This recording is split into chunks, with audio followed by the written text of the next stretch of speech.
Alright, y'all.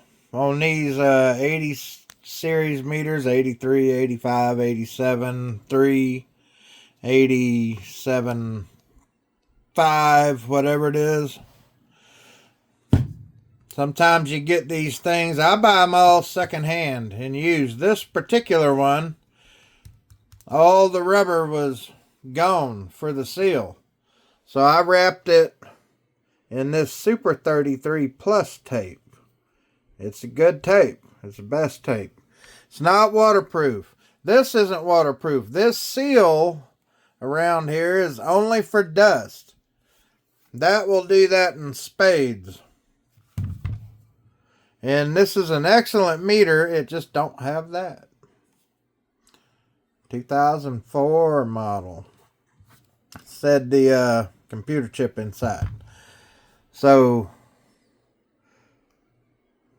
Gotch Super 33 Plus.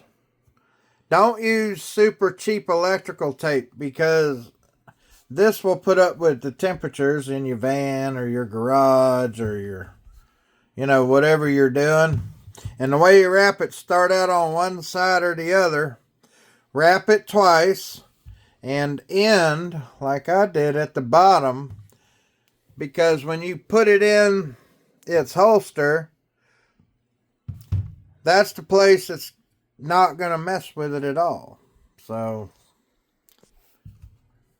you put it in. Yeah. No.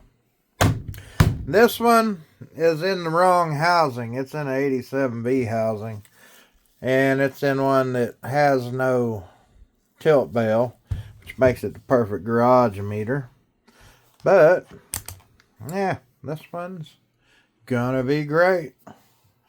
Seal it up with that. Keep the dust out. Alright, y'all. Have a good one.